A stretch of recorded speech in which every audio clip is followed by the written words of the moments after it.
आज बीजू पटनायक की जयंती पर ओडिशा पहुंच रहे हैं प्रधानमंत्री नरेंद्र मोदी। ओडिशा में एक मंच पर होंगे पीएम मोदी और ओडिशा के सीएम नवीन पटनायक। प्रधानमंत्री नरेंद्र मोदी चंडीखोल में जनसभा को करेंगे संबोधित। 19,600 करोड़ रुपए की परियोजनाओं की सौगात देंगे।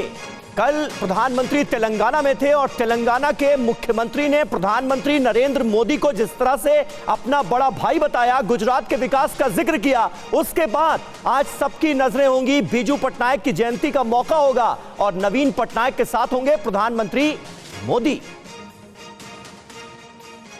जी हां, तो प्रधानमंत्री मोदी ने बीजू पटनायक की जयंती पर श्रद्धांजलि दी। बीजू पटनायक का दूरदर्शी नेतृत्व प्रेरणादायी, ये कहा है प्रधानमंत्री नरेंद्र मोदी ने। राष्ट्र के प्रति उनकी अटूट प्रतिबद्धता अनुकरणीय है, प्रधानमंत्री ने यह बयान दिया। और इस विशेष दिन ओडिशा के लोगों के बीच रहूंगा, ये जानकारी साझा करते हुए प्रधानमंत्री ने बड़े संकेत दिए हैं ओडिशा को लेकर।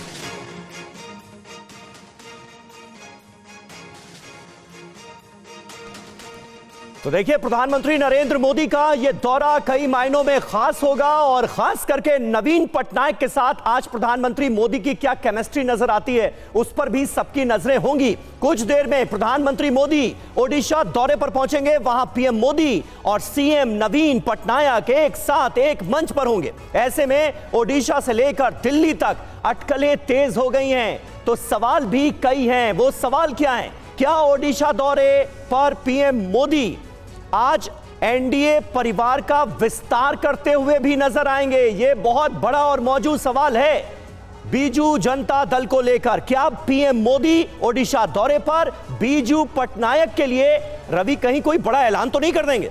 बिल्कुल, देखिए जो संकेत आए हैं वो बहुत कुछ कह रहे हैं। क्या पीएम मोदी ओडिशा दौरे पर बीजू जनता दल को साधने की कोशिश करेंगे? और क्या नवीन पटनायक की पार्टी बीजेपी एनडीए में शामिल होगी? क्योंकि किसी जमाने में एनडीए के साथ थे, लेकिन अब रास्ते अलग हैं। लेकिन ये संकेत कुछ नई बातों का इशारा कर रहे हैं सभी।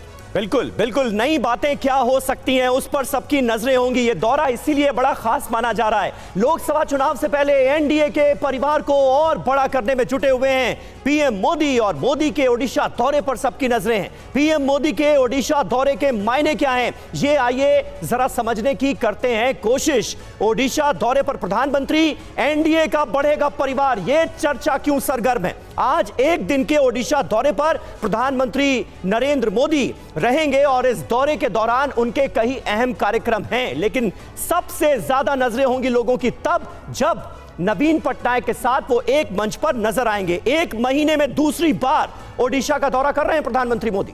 बिल्कुल, और देखिए नवीन पटनायक के साथ मंच साझा करेंगे प्रधानमंत्री नरेंद्र मोदी। ये तस्वीर ओडिशा और राष्ट्रीय राजनीति के लिए अपने आप में काफी खास होगी, क्योंकि अगर देखा जाए तो ओडिशा के अंदर दोनों पार्टियां अपने अपने तरीके से चुनाव लड़ती रही हैं। और चंडीखोल में जनसभा को संबोधित करेंगे प्रधानमंत्री नरेंद्र मोदी। उस संबोधन में क्या होगा, खासकर ओडिशा के लिए क्या होगा, यह भी एक महत्वपूर्ण आज की खबर है जिस पर हमारी नजर बनी हुई है। 19,600 करोड़ की परियोजनाओं की सौगात देंगे, तो बड़े ऐलान प्रधानमंत्री की तरफ से होंगे। जी हां, कई प्रोजेक्ट्स का उद्घाटन करना है, कईयों का शिलान्यास करेंगे प्रधानमंत्री नरेंद्र मोदी। यानी ओडिशा के लिए कई बड़ी सौगातें लेकर पहुंचे हैं। तेल, गैस, रेलवे, सड़क परिवहन से जुड़ी तमाम परियोजनाएं हैं जिनका आज शिलान्यास या उद्घाटन होना है।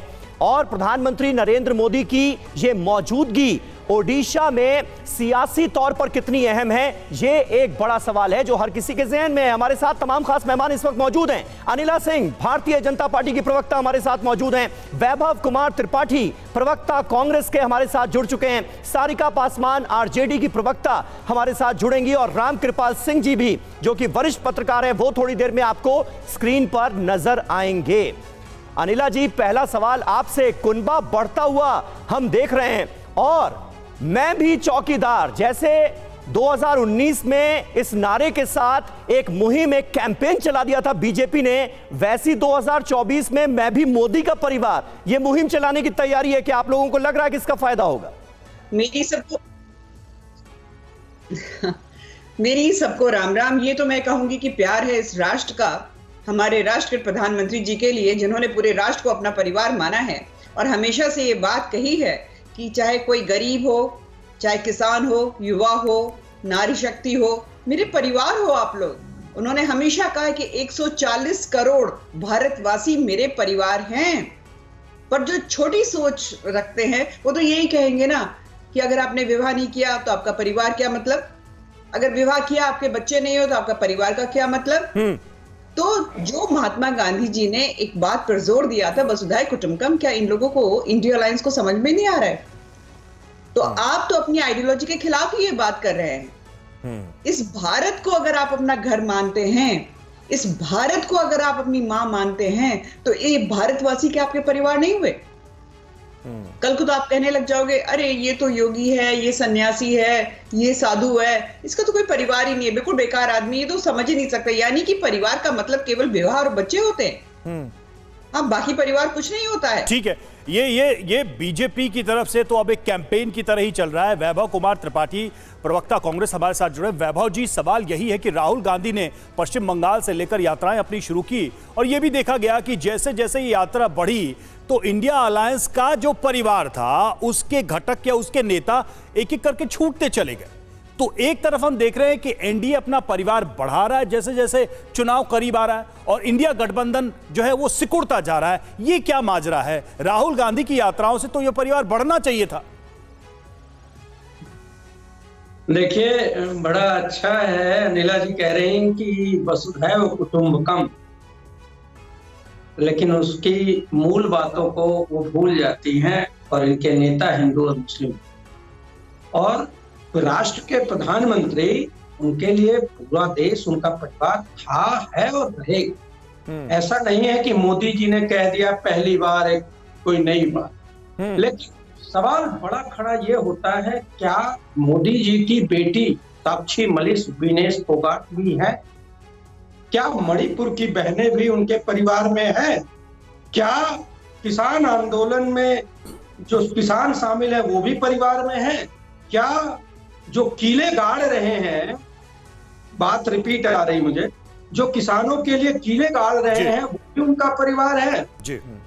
बड़ा सवाल ये भी है कि जो प्रधानमंत्री जी ब्रजभूषण को अपना बनाते हैं, उनके खिलाफ कार्रवाई नहीं कर पाते हैं, सेंगर के खिलाफ कार्रवाई नहीं कर पाते हैं, तो प्रधानमंत्री जी तो ज्यादा परिवार अपना उनको मानते हैं। सेंगर, अजय टेनी, ब्रजभूषण, राम रहीम जमानत पर हैं। क्या हो जाता है अचानक से जब चुनाव आता है तो उनको जमानत मिल जाया करती है। तो बड़ी बात यह है कि एक तरफ किसान अपना एमएसपी का हक मांग रहा है, उसके लिए ये सरकार कीले गाड़ रही है। अंग्रेजों के जमाने में भी रास्ते पर कील नहीं गाड़ी गई। ठीक है, ठीक है, अनिला जी इसका जवाब देंगी, लेकिन वैभव जी एक छोटा सा सवाल बस और आपसे। गठबंधन की रैली हो रही थी, महागठबंधन की, मंच पर तमाम बड़े नेता मौजूद थे। ऐसे में देश के जो तमाम जरूरी मुद्दे हैं वो उठाए जा सकते थे। फिर प्रधानमंत्री नरेंद्र मोदी के परिवार को लेकर उन पर निजी हमला क्यों बोला गया? मतलब आप लोगों को लग रहा था कि राजनीतिक तौर पर इसका सियासी फायदा हो सकता है, तभी तो बोला होगा ना? आपने उसको ध्यान से देखा नहीं। हम प्रधानमंत्री जी के गलत नीतियों का विरोध करते हैं। प्रधानमंत्री से कोई व्यक्तिगत नहीं, लालू यादव ने जो कहा वो तो आपको पता होगा ना कि अब आप प्रधानमंत्री नरेंद्र मोदी का परिवार नहीं है तो हम क्या कर सकते हैं, ये बोला।